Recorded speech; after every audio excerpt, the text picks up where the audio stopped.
भाऊ, आज सभा झालेली आहे, मोठी सभा झालेली आहे, कसा प्रचार आहे? नाही, आपण बघता सोलापूर जिल्ह्यामध्ये, अख्ख्या महाराष्ट्रामध्ये आणि खास करून बार्शीमध्ये प्रचंड मोठा उत्साह लोकांच्या मध्ये या निवडणुकी संदर्भात आहे. आणि या शहराचा विकास कोण करू शकतं तर भारतीय जनता पक्ष करू शकतो. आदरणीय राजाभाऊ करू शकतात आणि त्यांच्या नेतृत्वाखाली जे पॅनल आहे ते करू शकतं. आज जनतेला विश्वास आहे आणि म्हणूनच एवढ्या मोठ्या संख्येनं आज लोक या ठिकाणी उपस्थित आहे हे आपण सगळेजण पाहताय. आणि बार्शीकरांना आम्ही सगळेच आश्वस्त करतो की या शहराचा विकास करायचा असेल तर फक्त भारतीय जनता पक्ष करू शकतो आणि ते जनतेला या निमित्तानं मान्य आहे. विरोधकांकडून पैसे वाटल्याचा जो आहे तो आरोप केला जातोय, कशा पद्धतीने कोणी पैसे वाटले? उत्तम जानकर असे म्हणतात की 11 नगर परिषदेसाठी 350 कोटी रुपये भाजपने आणलेले आहेत, अशा पद्धतीचे आरोप केले जातात आपल्याला. अरे त्यांच्या डोक्यावर परिणाम झालाय, त्यांना तपासण्याची आवश्यकता आहे. आता आपण मैदानात येऊन काम करा. मी सातत्यानं सांगतोय, कधी मत चोरी, कधी EVM मध्ये घोटाळा, कधी पैसे आले, ही तकलादू कारणं काढून पराभवाची कारणं का शोधताय तुम्ही? अरे निवडणूक जिंकायची असेल तर लोकांच्यात जायला लागतं, लोकांचं काम करायला लागतं, लोकांची सेवा करायला लागते. ते करायचं नाही आणि पराभव होणारा अगोदरच माहिती आहे, म्हणून आपलं काहीतरी कारण शोधायचं. कधी EVMचं म्हणायचं आता ते संपलं, कधी मत चोरीचं म्हणायचं ते संपलं, आता म्हणायचं पैसा आला म्हणून निवडणूक हारलो. याची कारणं शोधायचं काही कारण नाही. त्यामुळे त्यांच्या डोकं तपासण्याची वेळ आलेली आहे. नक्की जनता तपासेल. आता भाऊ, खासदार ओमराजे असं म्हणतायत की सत्तेच्या जीवावरती तो पैसा वाटला जातो, पैसे घ्या तुम्ही पण त्यांना त्यांची लायकी दाखवा. आता कोण कोणाकडून पैसे घेतो याचा अभ्यास करण्याची आवश्यकता आहे. इथल्या कॉन्ट्रॅक्टरना माहिती आहे, इथल्या सगळ्या ज्या कंपन्या जी कामं होत आहेत त्यांना माहिती आहे. त्याच्यावर मी जास्तीचं बोलणार नाही. त्यामुळे ते काय म्हणतात तो त्यांच्याजवळ ठेवा. पैसे कुणाचे घ्यायचे नाही घ्यायचे जनतेला कळतं आणि जनतेला कुणाच्या पाठीशी राहायचं हेही कळतं. त्यामुळे जनता ठरवेल, जनतेला ठरवू द्या. माहिती आहेत आणि बाबळी माहिती आहेत, त्यामुळे इथे येऊन कोणी दहशतीची भाषा करू नका अशा पद्धतीचं विधान तुम्ही काल मोहोळमध्ये केलेलं होतं. खरं तर तुम्ही ज्या मंत्रिमंडळामध्ये आहात त्या वित्त खात्याचे मंत्रीच स्वतः त्यांनी असं विधान केलं होतं. त्यामुळं ह्या विधानाला काय पुढं काय कशी भूमिका मिळेल?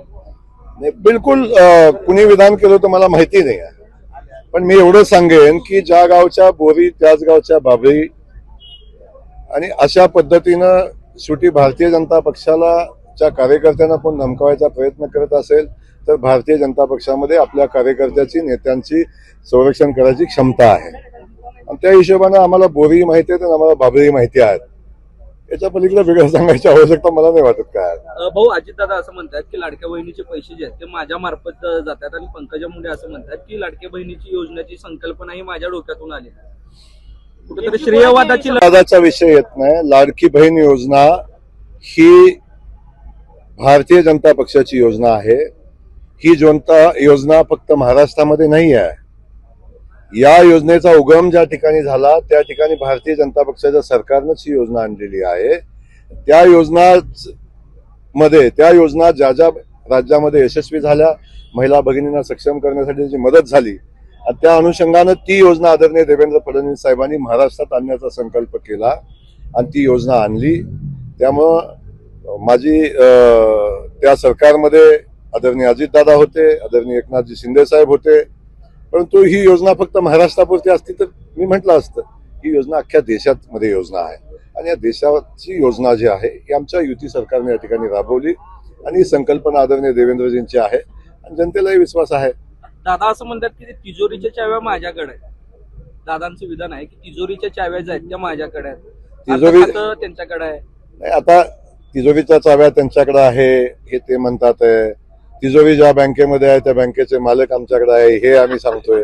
त्याविषयी अधिकचं बोलणं योग्य नाही. निवडणूक आहे, निवडणुकीत अशी वक्तव्य होतात. राज्याचे मुख्यमंत्री उद्या सोलापूर जिल्ह्याच्या दौऱ्यावर आहेत. खरं तर आपल्या संपूर्ण सोलापूर जिल्ह्यामध्ये कमळाच्या चिन्हावरती आपण सगळ्या निवडणुका लढवतोय.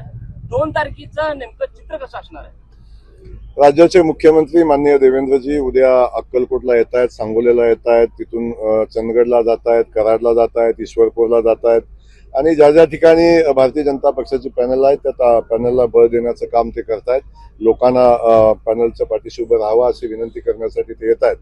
पण मी सोलापूर जिल्ह्यामध्ये खास करून सांगेन की पाठीमागच्या निवडणुका जेव्हा झालेल्या होत्या तेव्हा पक्षाच्या चिन्हावर एखादी इक्की दुक्की नगरपालिका लढवलेली होती. आज पक्षानं 12च्या 12 नगरपालिकेचे नगराध्यक्ष पक्षाच्या चिन्हावर आम्ही लढतोय. काही ठिकाणी आमचे सहकारी पक्ष सोबत आहेत आणि काही ठिकाणी भारतीय जनता पक्ष स्वतःच्या ताकदीवर लढतोय. मी नक्की सांगेन की 3 तारखेला या सोलापूरचा निकाल हा भारतीय जनता पक्षासोबत असेल आणि भारतीय जनता पक्ष 3 तारखेला गुलाल उधळेल. बहुचर्चित बार्शीमध्ये असलेला एक भाऊंची ताकद मोठ्या प्रमाणामध्ये दिसते. आज तुमची सभा जरी बघितली तरी भव्य दिव्य झालेली आहे. बार्शीमध्ये नेमकं काय चित्र असणार? चालू आमदारांना आव्हान असेल वाटतंय. बार्शी मध्ये आदरणीय तेजस्विनीताई कतले भारतीय जनता पक्षाच्या नगराध्यक्ष होणार आहेत. राजाभाऊंच्या नेतृत्वाखाली हे सांगण्यासाठी ज्योतिषाची आवश्यकता नाही. निवडणूक आता त्या अंतिम टप्प्यामध्ये आहे. भारतीय जनता पक्षाच्या उमेदवाराच्या विजयाच्या जवळ आम्ही सगळेजण आहोत. भाऊ अनेक दिवसापासून दिलीप मानेंचा जो आहे तो पक्षप्रवेश जो आहे तो रखडलेला आहे. नेमकी काय काय शिल्लक ठेवणार आहे का नाही?